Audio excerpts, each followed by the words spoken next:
Inside the story of One Piece, there are a plethora of characters that we wish to see at their max potential.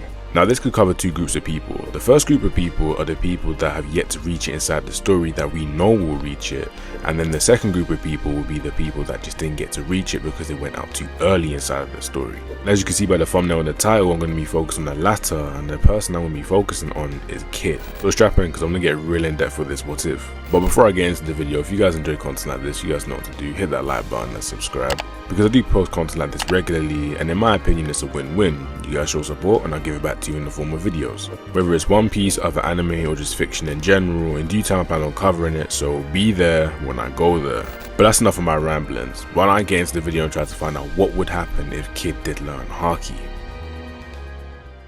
Now before I get into the video, I'm going to put out a disclaimer, since I know a lot of people did say this on my Ace video, so I just wanted to address it here. This is a Kid video, so by proxy, he is going to get a lot of the love inside this video. Now do not take this as me saying that Kid is going to get through this video unscathed. Kid is going to go up against a lot of challenges in this video, and whether he will overcome it, well, you have to wait and see. I could give you guys more details, but I might as well just get into the video so you can see for yourself what Kid goes up against. Now the story starts off with him in Udon, and while he's about to leave, he hears Luffy and Hirogoro talking about the ability to take down Kaido, and as we know, it's Haki. Now instead of leaving Udon, he's gonna turn around and be like, wait, what did you just say? And since Luffy can't keep his big mouth shut, he's gonna tell Kid about internal destruction and emission. Now this is when Kid is gonna make that decision to stay, and I think he's gonna tell Killer to stay with him for a little bit until Killer has to obviously go run off and grab the crew. And so instead of Kid walking off and being like, I want to do things my own way, he decides to stay in Udon and trains with Luffy. So due to them training with each other, they're gonna be able to spar, and this is something that will just happen since, well, they're gonna be in each other's vicinities, and you gotta remember that they are rivals at the end of the day. Both of these two are very competitive, so instead of Luffy punching trees over and over again, he's gonna be able to punch Kid instead, and Kid's gonna obviously be able to train on Luffy, so it's basically an equal exchange at this point. So by the time the Onigashima Raid rolls around, Kid is pretty strong. Now compared to in canon, Kid would definitely be way stronger, as he does have emission Haki here. Now notice that I didn't say internal destruction, because I don't think he'd be able to grasp internal destruction that quickly. But I mean, if you want to say that he could, then yeah, sure, but I'm not going to give it to him here. Compared to Law and Luffy in canon, he's definitely stronger than Law, but he's going to be weaker than Luffy. And obviously Luffy's been his sparring partner, so Luffy is going to grow in power as well compared to how he was in canon. Now everything up until the rooftop is going to play out the exact same way, and so when they get onto the rooftop, the only difference is here is that Luffy is going to be a little bit faster, stronger, and just overall better in combat than he was in canon. This will apply to Kid as well. Kid will be able to do a lot more damage to Kaido here since he does have emission Haki. Aside from Kaido taking more damage here, I don't think there is anything else that would change. That's up until Kid has to take Big Mom down from the rooftop, and here he does it a lot easier since he's stronger here. So due to his strength, he's able to isolate her a lot easier, and so they're able to fight a lot earlier. Now just like in canon, Killer is still gonna face Hawkins since he did run into him, and their fight is going to go completely different. I'm gonna get into that in a minute. But a few seconds ago, Kid saw something that Kaido did against Luffy, and he's very intrigued by it. And as you can see, it was Advanced Conqueror's Haki. So if he's able to see Kaido use Advanced Conqueror's Haki, he's gonna get a little bit curious, and so he's gonna ask Big Mom if it is possible. This isn't Kid basically asking Big Mom for validation to know if he could do it. No, this is just him being like, I saw Kaido do it, so I'm intrigued. Now Big Mom has two options here. She can either use it on him, or she could just be like, yeah, nah, it's true. But I don't think she would straight up confirm it. I think she would hint towards it, and that's all Kid really needs to know. So he saw Kaido do it, he's gonna be like, coin yourself in your will, let me try this. Now he's definitely not going to be able to get this down instantly, since it's not an ability he's just going to be able to like click his fingers and he's able to start using. He's going to be fighting Big Mom, and obviously as the fight goes on, he's going to be able to try use it a little bit more and more. But this is where Law pulls up, and he's like, yeah, come, let's just work together. Now as everybody knows, Law isn't stupid, and Law would know that Kid is stronger than him. So what he would do is he would make a plan around Kid basically being the front runner and him being the support, full on support in fact. Now I know in canon they did do something similar, but here it's going to be way more apparent as Kid is just faster and just stronger overall. So their teamwork will work really well until Kid starts having these random headaches and he's dropping to the floor randomly. As we know, this is going to be happening because of Killer versus Hawkins. But the fight between Killer and Hawkins is going to go way quicker here, because Killer here is just straight up stronger than he was in canon, because remember, Killer did train under Hirogoro for a little bit before going to grab his crew. So he'd be able to get the job a little bit quicker than he did in canon, allowing Kid to fight on a little bit longer. Plus, it wouldn't really affect Kid as much here since Kid is stronger than he was in canon. And so he'll be able to get up and fight Big Mom a lot earlier, and so they're going to be trading a lot of blows here. Unlike in canon where it's like, oh, Big Mom attacks him and it's a massive hit for them, it's going to be like, yeah, she can attack them and she'll damage them, but Kid's going to be able to fire back with another hit, and Law's going to be able to tag in as well, since Kid is going to be doing basically all the heavy work while he comes in and he's being like a little nap. Now at a certain point, Kid is going to get hurt really bad, and this is when Law's going to have to bust out his awakening, but at the exact same time, Kid busts out his, but he busts out something else. And so as you can tell, yes, Kid has unlocked Advanced Conqueror's Haki, and this is when his AP is going to shoot through the roof, and overall he's just going to become a better fighter. Now at this point, Big Mom has to make a massive decision. Does she either be egotistical like she was in canon, or does she actually be smart and be like, nah, let me use my Advanced Conqueror's Haki? Now as we've seen her only do one thing, I'm not going to pivot from it and be like, oh no, she's magically going to whip out Advanced Conqueror's Haki. Although I do think it is an extremely valid scenario for her to do it, I don't see her doing it since, as I just said, she's extremely egotistical, and so she would probably just fight the devil fruit fight. And so this is where it becomes a straight firefight. Unlike in canon where it's like they have to dance around her, Kid is just going to be straight up and be like, listen, I'm just going to bulldoze through you, and Law is going to be there to support him, landing hits, or just teleport him around when needed. Remember, Big Mom isn't the fastest fighter, and especially with Law's teleportation on his side, Kid's gonna be able to do a lot of damage to Big Mom. And so when it's finally time for Law to do his puncture willy and him to do his damned punk, yeah, Big Mom is going to be in some serious trouble here, and at this point Yamato's able to get the bombs in one area, and so that's it, Big Mom's going to be out. There is definitely a massive argument for them just being able to straight up beat Big Mom, especially since she's not using Advanced Conqueror's Haki, but the bombs are there, so we're still going to use them, and this leaves him with a bit of stamina left. Due to Kid being able to take all the main heavy hits from Big Mom in this fight, Law is going to be way better stamina wise and just how he feels overall, and since Kid is way stronger here, he's going to feel way better, so he's going to have more stamina. So at this point it's just a waiting game, but as we all know, Kaido's going to win, come down, and this is where Kid and Law are actually going to step in and obviously have to fight Kaido for a little bit. But as we know, Luffy's going to come down with his gear 5, and it's going to play out exactly how it did in canon.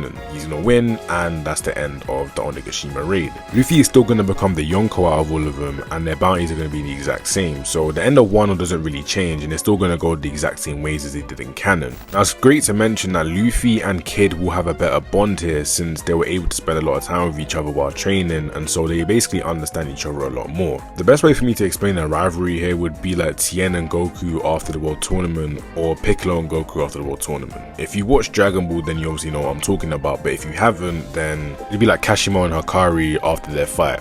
And if you don't understand that, then I guess in Vegeta after Namek with Goku, like, I don't know what else to say. But essentially they'll have respect for each other and see each other as true rivals. So as we know, they'll go their 3 separate ways, and Luffy will end up on Egghead, Law run into Blackbeard, and Kid would go to Elbaf. Luffy and Law's path will go the exact same way as it does in canon, but Kid's path, well, this is where things get interesting.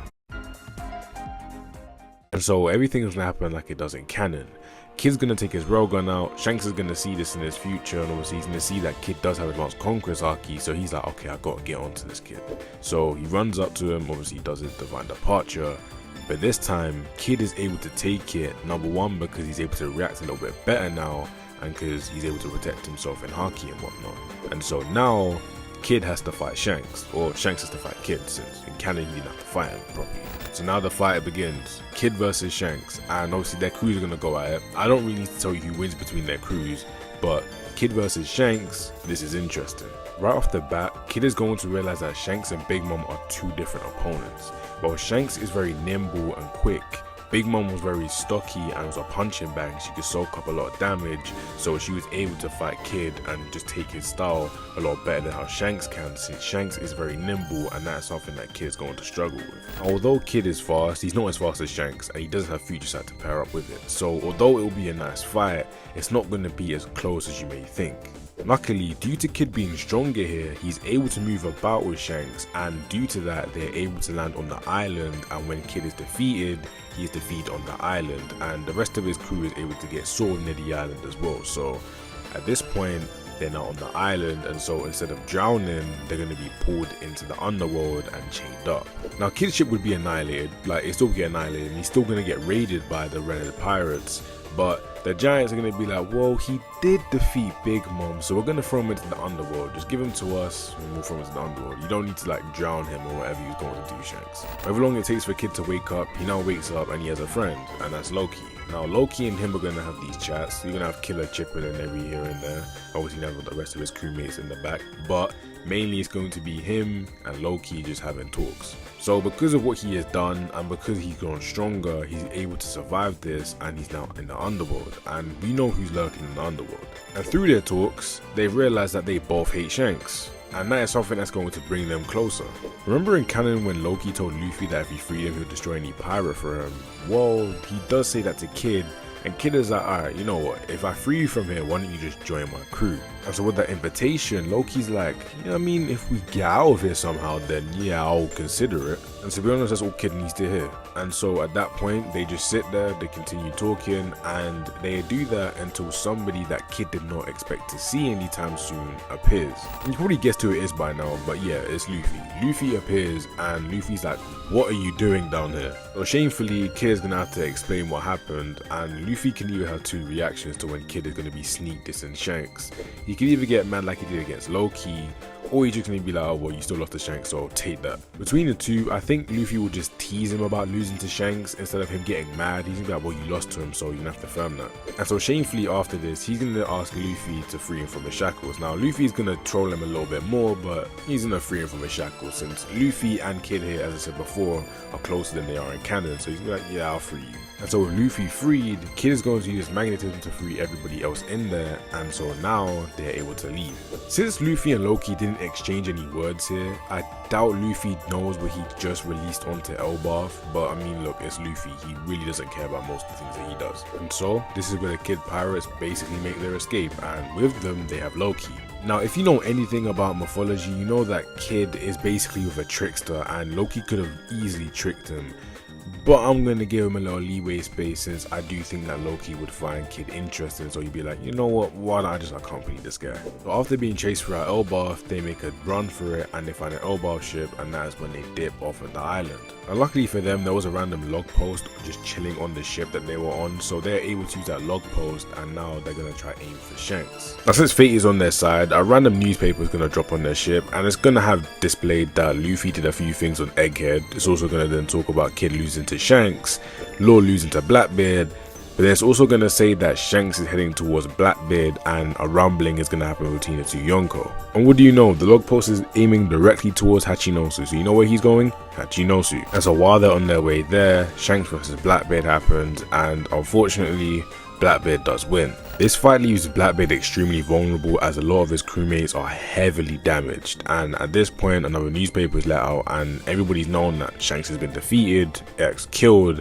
and so now there's a free Yonko spot, and guess who gets that Yonko spot? As you probably guessed, it's Kid. Kid freed Loki, he has him on his ship, and he's able to escape Elbaf, one of the strongest nations in the world. I wouldn't be surprised if everybody's like, okay, we should give him a bounty raise as well on top of that.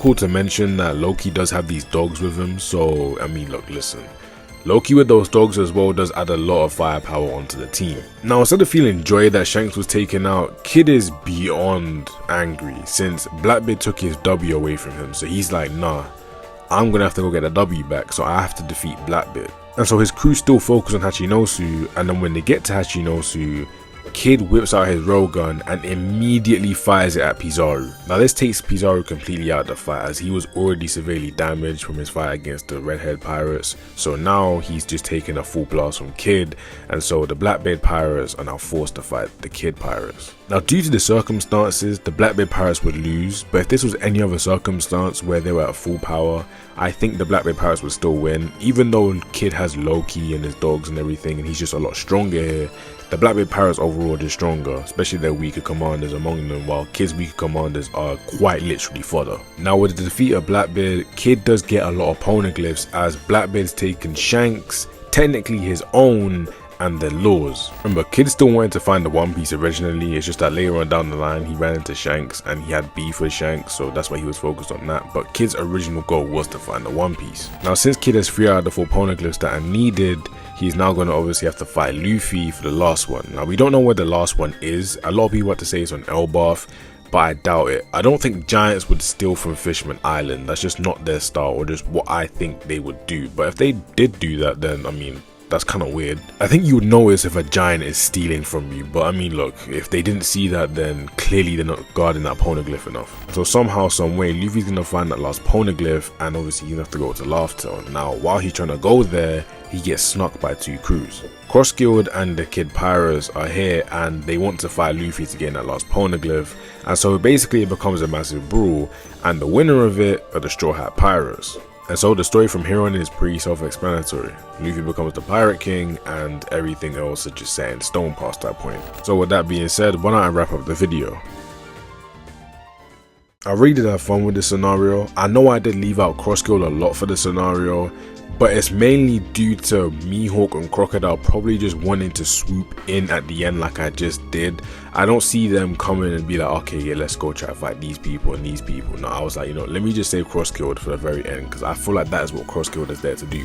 Buggy himself says it. All we need to do is just go and swoop in and then just go there ourselves. But yeah, I hope you guys enjoyed this scenario, since I don't think Kid gets a lot of love inside the fandom. I know he does have his dedicated fandom, so I was like, you know what, I do disrespect Kid a lot, so why not I give him a little something? And this was probably one of my more favorite scenarios, since Kid is a very like, oh, if he did this, he would be really great. And yeah, I just liked covering this video. And so yeah, so I'll see you guys in the next video. I love you all. Goodbye.